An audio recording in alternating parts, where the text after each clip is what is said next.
Assalamualaikum warahmatullahi wabarakatuh. Apa kabarnya hari ini? Semoga kita selalu diberikan kesehatan oleh Allah Subhanahu wa taala. Tetap dijaga kesehatannya supaya kita bisa selalu beraktivitas dengan lancar. Nah, bertemu kembali nih bersama saya Ibu Nurul. Hari ini kita akan membahas materi tentang interaksi dan lembaga sosial. Jadi, eh apa saja sih faktor yang mempengaruhi interaksi sosial, kemudian lembaga sosial itu seperti apa, kemudian apa pengaruhnya dari interaksi sosial dengan lembaga sosial itu jenisnya apa saja. Nah, sekarang kita belajar ya hari ini ya. Ini adalah materi yang akan kita bahas. Yang pertama itu tentang pengertian lembaga sosial. Yang kedua yaitu faktor interaksi sosial. Yang ketiga bentuk interaksi sosial. Kemudian yang keempat adalah pengaruh interaksi sosial terhadap pembentukan lembaga sosial. Kemudian yang kelima lembaga sosial, dan yang keenam jenis dan fungsi lembaga sosial. Nah, kita pelajari dulu sebetulnya apa itu interaksi sosial. Nah, interaksi sosial adalah hubungan-hubungan antara orang perorangan, antar kelompok manusia maupun antar perorangan dan kelompok manusia. Nah, apa bedanya? Nah, kalian harus bisa membedakan nih. Kalau perorangan berarti satu orang dengan satu orang saling berinteraksi.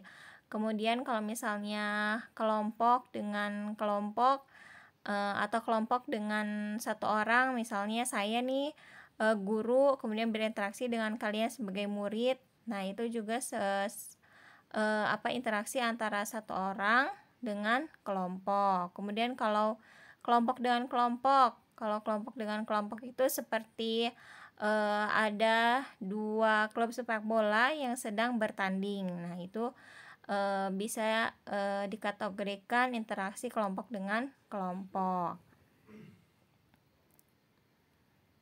Pada dasarnya, manusia selalu ingin berkumpul dengan manusia yang lain, selalu ingin bertemu, berbicara, atau ingin melakukan kegiatan-kegiatan lain dengan sesamanya. Dengan demikian, interaksi sosial menjadi sebuah keniscayaan yang tidak mungkin dihindari oleh siapapun. Proses interaksi sosial akan terjadi apabila di antara pihak yang berinteraksi melakukan kontak sosial dan komunikasi. Kemudian, apa saja faktor yang mempengaruhi interaksi sosial? Nah, yang pertama itu adalah faktor imitasi. Nah, apa itu imitasi? Imitasi adalah tindakan seseorang meniru orang lain. Bisa dilihat dari gambarnya, ada seorang ayah yang sedang memainkan laptop dan anaknya juga ikut-ikutan memainkan laptop. Nah, itu namanya imitasi, yaitu tindakan seseorang meniru orang lain. Kemudian yang kedua ada sugesti, semacam pandangan, sikap, atau pendapat yang diberikan oleh seseorang dan diterima oleh pihak yang lain.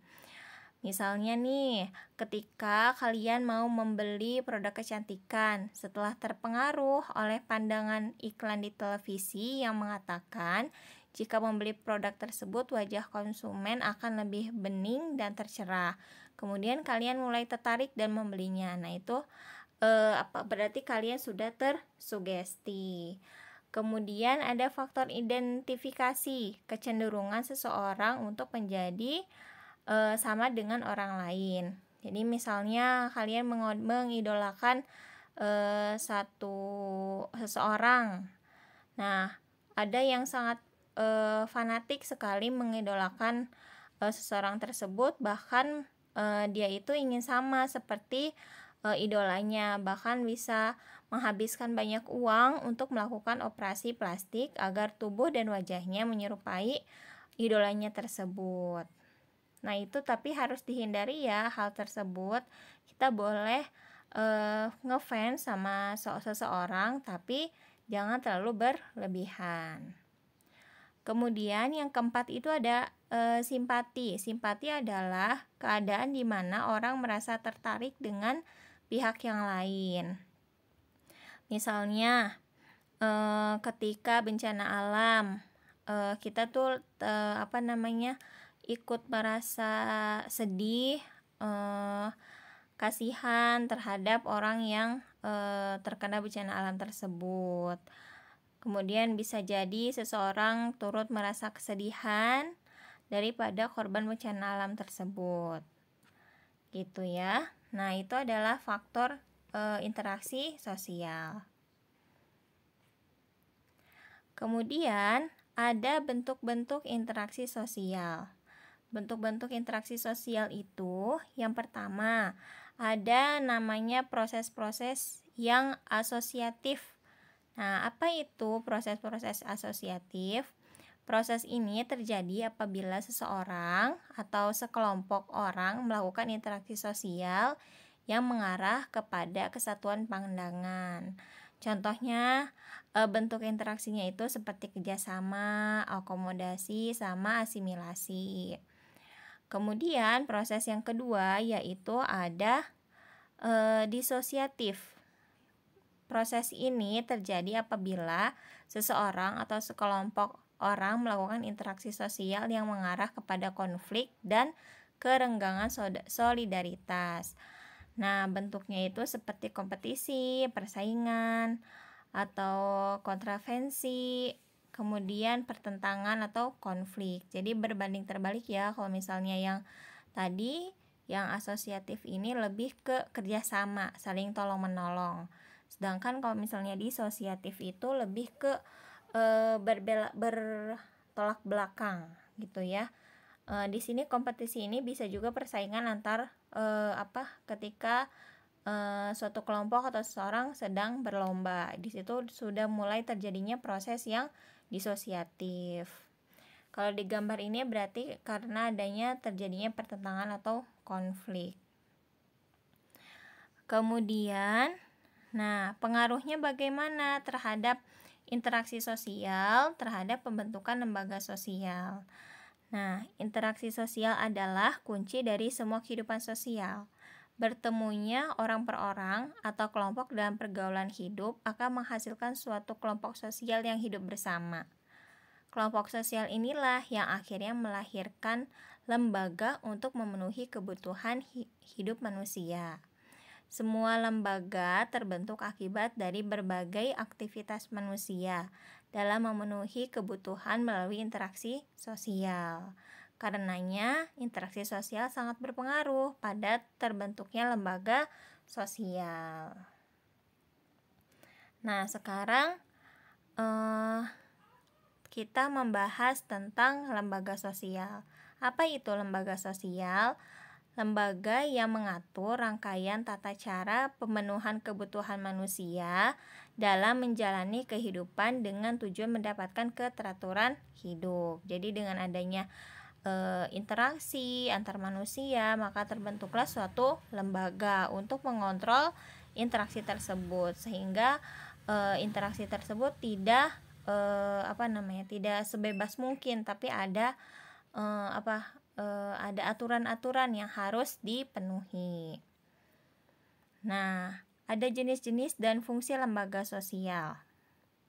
Secara umum, ini ada 3, yaitu fungsinya. Yang pertama, memberi pedoman bagi anggota-anggota masyarakat, kemudian menjaga keutuhan masyarakat yang bersangkutan, dan yang ketiga yaitu mengadakan sistem mengontrol sosial. Jadi fungsinya itu agar interaksi antar manusia itu terkendali sehingga meminimalisir terjadinya konflik.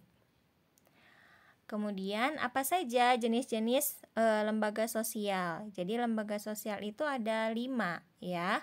Kita bahas satu-satu. Yang pertama adalah lembaga keluarga. Lembaga keluarga itu artinya ya keluarga kita yang terdiri dari ayah, ibu, dan anak.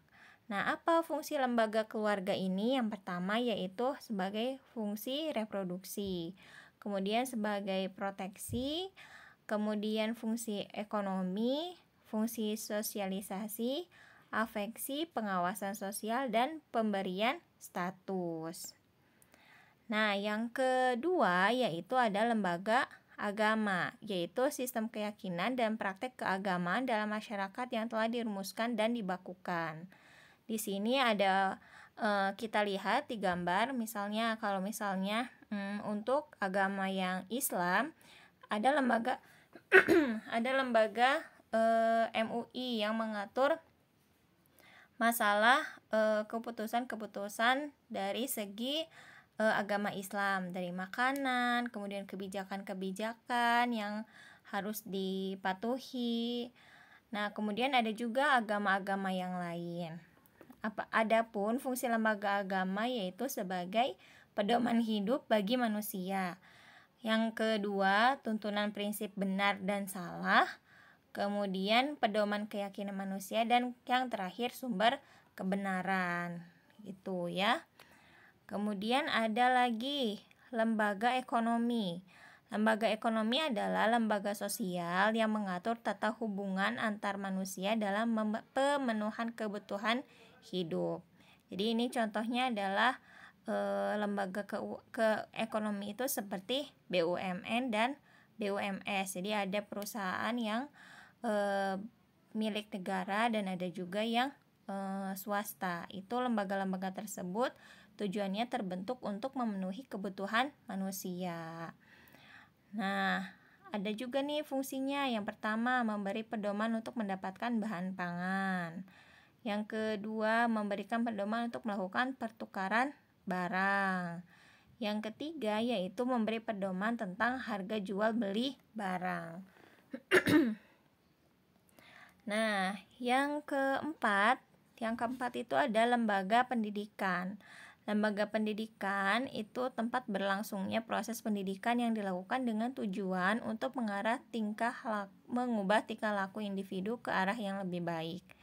Biasanya lembaga pendidikan itu ada yang formal, ada yang non formal. Kalau misalnya formal itu dari SD sampai ke perguruan tinggi. Kalau misalnya ada juga yang non formal seperti les mata pelajaran atau les yang sesuai hobi, misalnya les berkuda atau piano atau sepak bola. Nah, itu termasuk juga lembaga pendidikan ya. Nah, ada juga nih fungsi dari lembaga pendidikan. Yang pertama, mengembangkan bakat seseorangan. Yang kedua, yaitu mempersiapkan anggota masyarakat untuk mencari nafkah. Kemudian yang ketiga, melestarikan kebudayaan masyarakat. Dan yang keempat, membentuk karakter seseorang agar menjadi lebih baik. Kemudian yang terakhir itu adalah ada lembaga politik, yaitu lembaga yang mengatur pelaksanaan dan wewenang yang menyangkut kepentingan masyarakat agar tercapai suatu keteraturan dan tata tertib kehidupan masyarakat. Nah, ini contohnya yaitu DPR, MPR yang mengatur yang berhak mengeluarkan peraturan-peraturan yang bertujuan untuk kesejahteraan masyarakat. Nah, ada juga nih fungsinya. Yang pertama, memelihara ketertiban dalam negara. Kemudian mengusahakan kesejahteraan umum dan memberikan pelayanan umum. Oke, cukup sekian materi tentang interaksi sosial dan lembaga sosial. Jadi kita tadi sudah membahas apa itu interaksi sosial, ya. Kemudian apa saja bentuk-bentuk dari interaksi sosial, ada proses-proses asosiatif, ada proses-proses disosiatif, kalian harus bisa membedakannya. Kemudian ada juga bagaimana dari interaksi sosial itu kok bisa terbentuknya lembaga sosial. Nah, di sini juga kita membahas tentang lembaga sosial. Apa itu lembaga sosial? Kemudian jenis dan fungsi apa saja lembaga sosial tersebut. Oke, sekian materi dari saya. Semangat belajar. Assalamualaikum warahmatullahi wabarakatuh.